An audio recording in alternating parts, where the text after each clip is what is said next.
Trending topics in Twitter today. Indian Air Force helicopter with Chief of Defence Staff General Bipin Rawat on board crashed in Tamil Nadu's Kunnur on Wednesday.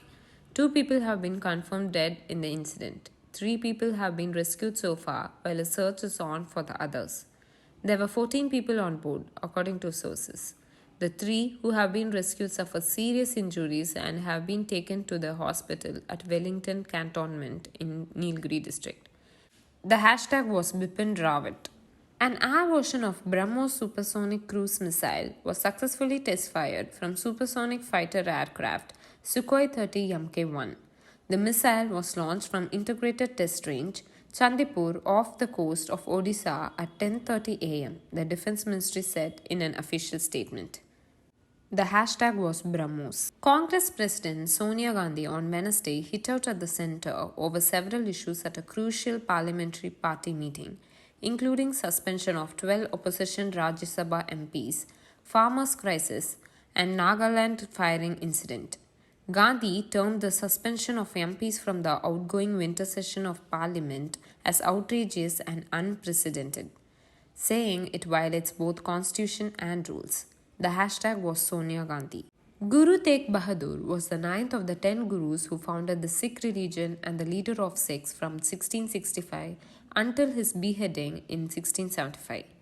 He is famously known for the protection he provided to the Sikhs and the Hindus against a 17th century law that forced them to convert to Islam. He was executed in the city of Delhi on the orders of Mughal Emperor Aurangzeb after he refused to embrace Islam. His son, Guru Gobind Singh, the last Guru of the Sikhs, transformed the community into a martial race to counter the might of the Mughals. The hashtag was Aurangzeb. Let's look into the international affairs. The US says it is preparing robust responses over fears of a Russian invasion of Ukraine after President Biden's rare talks with Vladimir Putin. In a video link, Mr. Biden voiced deep concerns over Russian troop buildups and threatened strong economic and other measures, Washington said.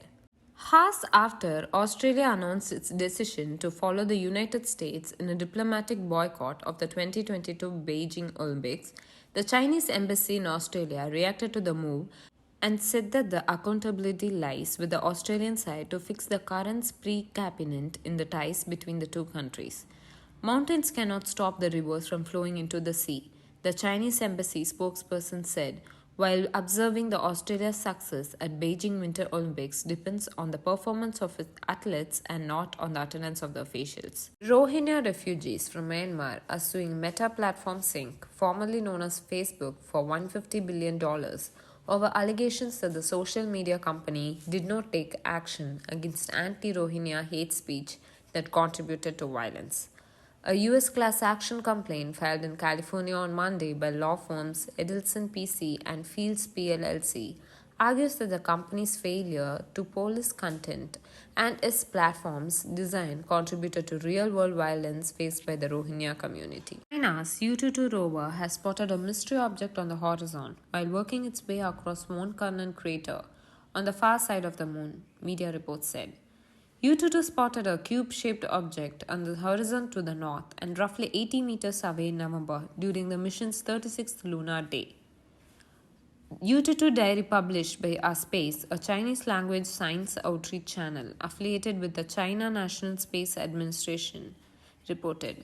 A likely explanation for the shape would be a large boulder which have been evacuated by an impact event. The United States slapped fresh sanctions on a dozen Iranian officials and entitles for serious human rights abuses. Tuesday, ahead of the expected resumption on nuclear talks with Tehran after they had halted last week without any concrete process. The sanctions announced by the Treasury and State Department targeted government officials and organizations involved in the repression of protesters and political activists and prisons where activists have been held in brutal conditions.